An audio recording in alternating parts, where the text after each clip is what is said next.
So I was doing some studying today, and it was about, the heart. And I've always heard the saying, home is where the hearth is. The hearth, the fireplace, is where the fire is placed. And then there's an extension on the front of the hearth that prevents burning of the floor.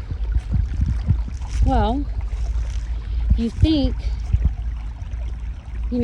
one's dedication and faithfulness to God that comes from the heart. It's the spirit of volunteer. The volunteer state of Tennessee. Willing to step up when others will not, which takes courage to be the one to stand and speak what's right, even when it's not popular. I was also studying on Leviathan and Behemoth, two creatures that were not controllable by man, but only by the Father.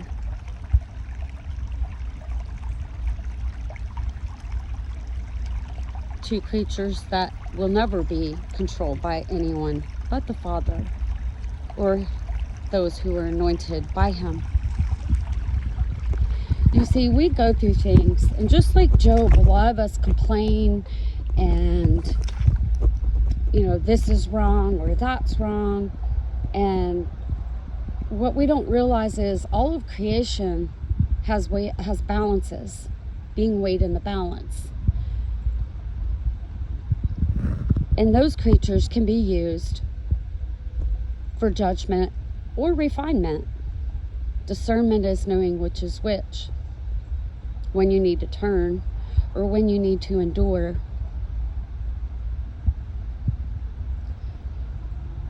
Job complained in his day because I'm sure back then he had a lot going on of more or less what we have again today, because there's nothing new under the sun. But Job's friends sat with him for a while and they didn't speak, which brought him comfort. But then his friends opened their mouth. And when they did that, well, if you have friends like that, who needs enemies? But then God spoke and explained the balance in creation.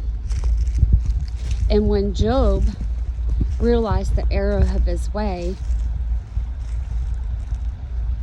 and he prayed for his friends that were really enemies, then he was blessed with double. Thus, the Father ruling creation, no matter what animal or man or woman that we are. There's a lot of hidden mysteries in the Word and also in the Lamb.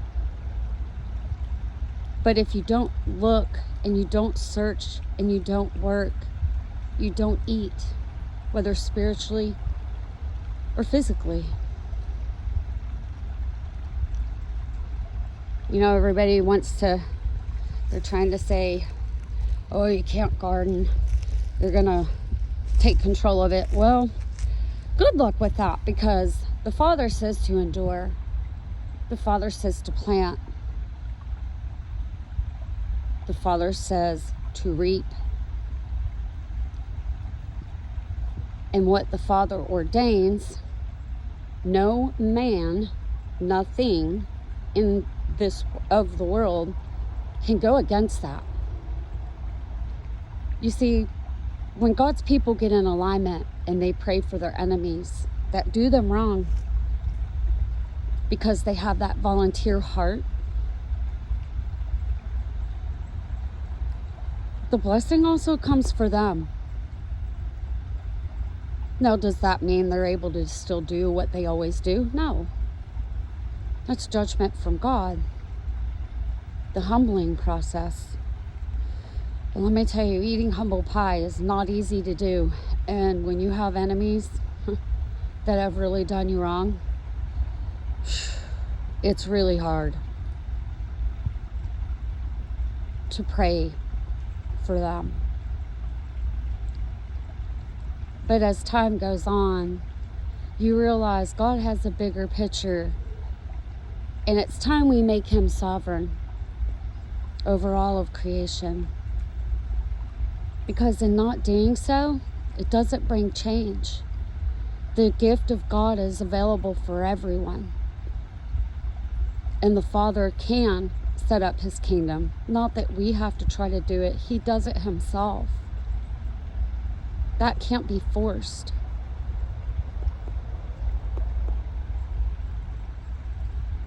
Now we understand why Joseph's coat of many colors was chosen as the new people, the new promise. Those who want to be a part of it. That's the only covering. And with the judgment that's coming, if you are not part of that covering and a part of that kingdom, and you choose to disobey the Father,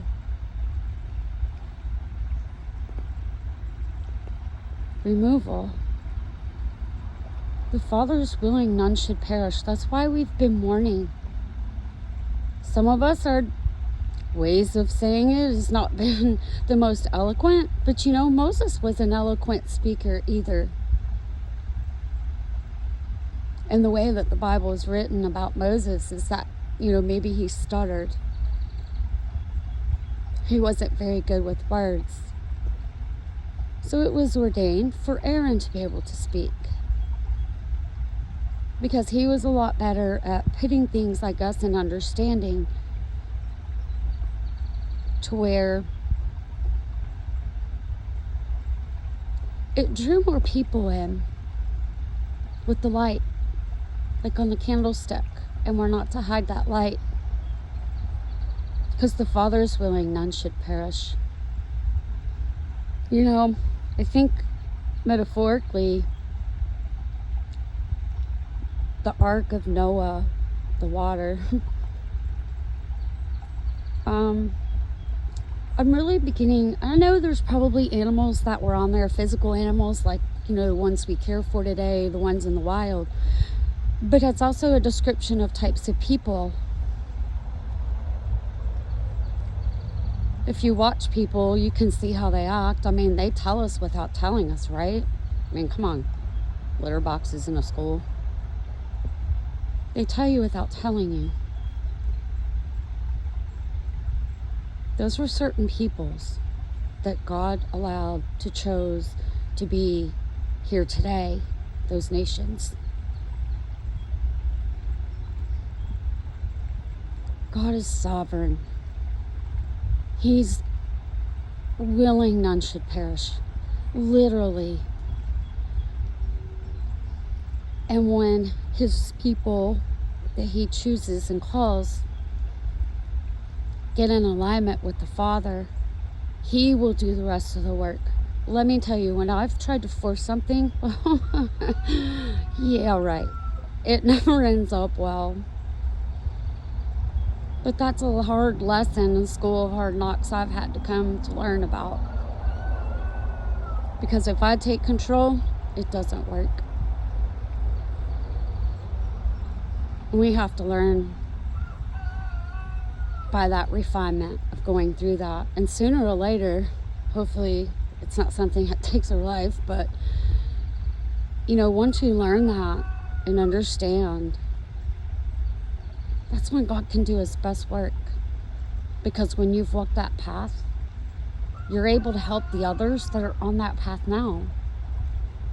They don't always listen. But it embeds and it instills in them. And enough of the water of destruction comes, that seed can sprout new growth. This tree, I did a video on a long time, quite a while back, the mighty tree, how it's still standing, even after all the destruction rains and winds and, it's blown it over. But there used to be a fence here to keep the animals out of the creek. And I don't know if you can tell, But that fence grew into the tree. And just like planting seeds, even when the destruction comes, the tree's still standing. Those good seeds can sprout. I'm not quite sure how long this mighty tree is going to continue to stand, but it's still enduring. So right now, we're being the forerunners to start something new. And I know the complaining and murmuring as in the days of Moses. Instead of 40 days, it ended up being 40 years. Do y'all really want to do that? Do you want this time extended for even more? If we get on the right path now and understand the purpose and seek it to find understanding, it's not such a hard road. We do this for our future. It is built off of us, off of our back. And we hand it down to our children for their generations to follow. It's for the kids. Well, I guess I should say it's all for all the children. And it doesn't matter where these children are. We're all God's creation. But we have to get back in alignment with the Father to live in harmony. And no better place than the volunteer state to try to help spread that. I know there's a lot of people out there speaking. And sometimes it takes one with enough courage to start that water flowing and get in purpose and alignment with what the Father's wanting.